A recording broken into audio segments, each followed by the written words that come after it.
Millions of years ago, our ancestors lived on a fruitful planet that we currently call Mars. What theory do you 100% believe in without having any evidence? The universe is a higher entity itself and we are just a tiny part of it. It even follows a similar, large-scale structure. Solar systems are basically large-scale atomic structures. Galaxies are even larger-scale atomic structures. We see those same patterns everywhere and we ourselves are made entirely of them. I genuinely think the universe itself is a living thing, a god, if you will, but almost definitely unaware of our existence at all. We are microscopic entities making up the equivalent of an atom or a single blood cell to it. I love thinking about this. The government listens to the phone calls and texts of private citizens. Doesn't matter where you live, all governments do this. To clarify, there isn't a literal person listening to every phone call. But all data goes through systems and those systems are scraped by government agencies. They know who your friends are, they can track movement via social posts that are geotagged, etc. I worked for Google Maps and we could see where Android users travel while their GPS is on. It isn't real time, and the data points were anonymous by the time they got to me. But if I knew your address I could look up your house and see your walking pattern around your property. It also shows what direction you were facing and how fast you were moving, useful for determining speed limits on highways. The human brain can see the future. It happened to me way too many times to dismiss. I would have a dream I forget, and sometimes a month or more later I get a deja vu experience but so vivid, I can actually tell what will happen in a couple seconds, hell sometimes up to 10 seconds later, it's almost like a reflex. Creeps me out every time. Most of the events are mundane or others are having met people years before meeting them. Sometimes it feels like an important decision or one without meaning as if someone were leaving a sign that this is real. It's eerie and unexplainable. Aliens all use photosynthesis or chemosynthesis because it's a much more practical way of getting energy. And Earth is the weird unique case where everything is a horrifying monster consuming other forms of life. That's why there's UFO sightings and abductions, but they don't seem to want to talk to us. Think about it. If the whole concept of consuming other life was a completely foreign concept to you, and you'd ran across other advanced life that were the same and tons of other planets with lower forms of life all that same way, then one day you find Earth. It would be a level of nightmarish to them that we can't even imagine. You might be willing to fly down and study some stuff but hell no, we aren't talking to the weird murder machines. That there are multiple timelines that flow like streams of water that cross every once in a while. Hence why we have phenomena such as deja vu, memories of events that have happened to us but not in our reality, or dreams that feel way too real. Souls of people are reincarnated into new timelines that they fit into, going through very similar lives as they have lived with minor differences, which also cause the above phenomena. There is a nexus point in which connects timelines to others, and to other planes of existence, is somewhere here on Earth. The nexus may be in Area 51 or the Mariana Trench. One of the great filters of the Fermi paradox is that life needs to evolve for immediate needs. But intelligent life needs to see things that will affect them far into the future or they end up destroying themselves. Things like global warming, unrelenting resource consumption, and pushing off problems for later generations to deal with are symptoms of not being able to assess risk and reward as a species beyond the immediate needs of now. At least one celebrity or public figure didn't actually die. They were just rich enough to nope out of having to do that BS for the rest of their life and chose to basically live normal life under a new identity, like they were in witness protection. Way too many celebrities seem to die at exactly 50. There's a famous Brazilian singer named Belchior who did pretty much that. He was found like 2 years later in Argentina. I believe that there are corporations that have been actively working with some of our leaders to keep us fat, lazy and ignorant. It is easier to use us and keep us from being better people and standing up for our rights more. I think it's not just them being greedy or corrupt, it's a genuine conspiracy against all of us. I recently read an article which compared food from America to food served in Europe. Same companies, same products. Stuff in Europe is more pure while things in America are filled with chemicals that are banned in all other countries. From Twix candy to McDonald's fries. It is insane. Carcinogenic substances along with substances that help maintain obesity and chemicals that cause many other debilitating diseases. Then with America's health insurance crisis and how they deal with people with these same issues. It kinda clicks, right? Someone replied, I don't think it's a conspiracy, More like businessmen doing their business, and we are consumers, that make demand on junk, unhealthy food and social media. Evolutionary, we are seeking for sweet ripe food. Right now when we have chocolate bars or fast food etc., it plays with our instincts that this food is ripe and ready to consume, and with unlimited providing of this food, we are prone to overuse it and consume a lot of junk, unhealthy food. Same goes with social media and dopamine intoxication, when we have our dopamine from apps and other entertaining content, which makes us less motivated. The multiverse theory. A total speculation but very attractive to me. Basically the idea that in the multiverse, every possibility in every moment has a separate universe with its own timeline branching off from it. Ever flipped heads or tails to settle a dispute? Well, if you flipped heads, there's an alternate universe that you can't perceive in which you flipped tails. And that universe plays out, on into infinity. There's a separate you living that timeline. And they can't perceive your timeline either.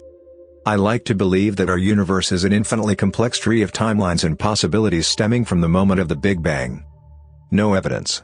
Pure speculation. But it's beautiful to imagine, and I can't see why it wouldn't be real. Stranger Than Science by Frank Edwards. Mysterious network of tunnels carved into caves in a South American mountainside. The mystery is the tunnels are way too small for an average-sized adult, and children struggled to navigate them. A young woman arrested in the Philippines suspected of being on drugs claimed to be chased by a floating vampire-type creature with bulging red eyes that apparently only she could see.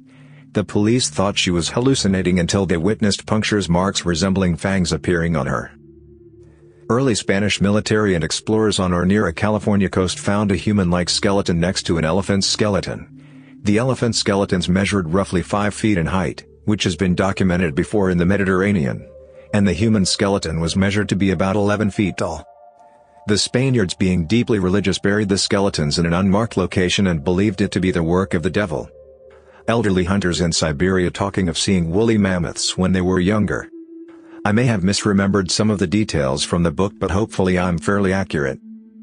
The book had a lot of stories in it, some of which became more well documented, Tunguska for example, but the stories always stuck out. People's happiness is 90% genetic. I've known too many people living comfortable lives who were miserable, and too many people living miserable lives who were happy. At least one psychology paper from 2005 attributes 50% of your happiness to your genetic set point. They go on to list 40% being related to your intentional activity, or thoughts and actions, you choose to focus energy on during your life. With only the final 10% of your happiness being related to your actual life circumstances. I have a similar theory about motivation. Most of the time I struggle to find motivation to do things. But then there are rare days when it seems like the biochemical stars align for me and I switch into this hyper-productive mode where I feel ready to conquer the world. And every time it makes me think, there are probably people who are just like this most of the time. That certain times in the distant past people were more technologically advanced than we currently think is possible. Not as in spaceships or unlimited energy and other science fiction fantasies, but more advanced than we give them credit for. Advanced by being truly ingenious when what they have. I mean, Eratosthenes calculated the circumference of the Earth with a margin of error of less than 1% using a dry well, a tall rock, an obelisk in Alexandria, and the sun. Keeping to Egypt, we built literal mountains and we didn't use slave labor to do it. China had landmines and gunpowder weapons around a millennia before Europe even though of using gunpowder to propel metal balls and replace the crossbow. Indonesians could find lone islands using their hands, the sky, and feeling currents. And we use GPS today and still get lost. I like to think that millions of years ago, our ancestors lived on a lush and fruitful planet that we currently call Mars. But its gravity was insufficient. Luckily, our ancestors had a plan. They would seed the planet we call Earth with all the life of Mars before extinction there. Which is why dinosaurs were so big, gravity wasn't as much of an issue there as it turned out to be here. After a few wars, they destroy each other's technical capabilities, cause the dinosaurs to go extinct, themselves nearly extinct again, and we're left with stick and stone wielding primitives. That the public education system is a cookie cutter meant to make the masses easier to control. Look at what the system teaches kids. 95% of it is impractical information. If they aren't learning how to better themselves, then what are they learning? They are learning to conform. To blindly follow authority. To not question what they are told. Their reward at the end? A pat on the head in the form of a GED. Which is society's permission slip to become another taxpayer. You don't have a GED? Sucks to be you. The anxiety and stress high school students experience these days, even before the pandemic, used to be enough to get people admitted to psych hospitals. Now it's just considered normal. Your kid complains too much about the anxiety? They get prescribed meds or get told to deal with it. This reality is a simulation. The odds of this being the real deal are so freaking small we cannot even fathom it. I'm going to break this down from my perspective. I am a human, the most elite animal on Earth. Compared to the trillions of other organisms on Earth right now, this alone is amazing. Of course you would want to be the most elite character in a simulation. You have the most autonomy and capabilities. I'm in a first world country with clean water, access to healthcare, etc. Alive during a time with generally the least amount of illness, the current one being the exception, low birth mortality rates, etc. ever in history. Alive on Earth. The only known planet with intelligent life for thousands of light years. The universe is supposedly infinite, which would include time and space, with an equally infinite number of parallel realities going forward and backward in time. All of which would have the same odds I described above. And yet, I'm alive in this one. Yeah, right. It's a simulation. My only guess as to why simulate this moment in time is that computing technologies get so crazy in the next 100 years that we start to realize or uncover this is a simulation and start to look into ways to tamper, study, break it. Maybe this is the last wholesome point in time before things start to get wonky. I have a corny one. I think that we love each significant person in our lives progressively more until we find our life partner. And that's what makes it so difficult for some people to find their life partners. They think they can't love anyone else more than this, so they put themselves through bad situations trying to force someone who isn't their life partner to accept them. That modern dentistry is almost all a scam. Is drilling into living teeth and then filling in those gaps with some other substance really the most efficient way of handling cavities? It feels archaic and barbaric and based off of scientific understandings that are decades old at this point. There has got to be better, less invasive ways of healing injured teeth. But then how many thousands and thousands of dentists would lose their jobs if you could just buy a gel to rub on your teeth that would heal them? It really feels like dental care hasn't progressed as fast as it should and that big dentistry is holding it back because it wouldn't be as profitable as $1,000 procedures they want to inflict upon the population. Cold climates inspire more cooperation and possibly left-leaning politics.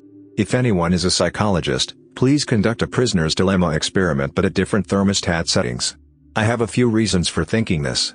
Number 1, increase in temperature is associated with an increase in violence. Number 2, and I could definitely be wrong about this, but it seems, in general, like there's less crime in countries that are colder. As well as, more progressive political values. Canada and the US are close culturally, but the US is warmer and more conservative. There are absolutely cultural differences, but even within the US, aren't southern, typically warmer states more conservative, and colder ones more progressive? A lot of the countries with stronger social safety nets tend to be colder, don't they? I could be totally wrong about this, I haven't looked at any stats. I'm just going off of a hunch from what little I understand about geography and politics. Number 3, I used to live in a bad area. And, when I lived there, winter came around. I talked to a bunch of girlfriends about how, despite it being a bad neighborhood, we generally felt safer walking outdoors in the winter than in the summer. Probably because there are fewer people to do things like catcall or stuff, but, the people you did encounter seemed nicer and less aggressive. Unanimously, we agreed we felt safer in the winter outdoors from others than in the summer, and we couldn't quite explain why.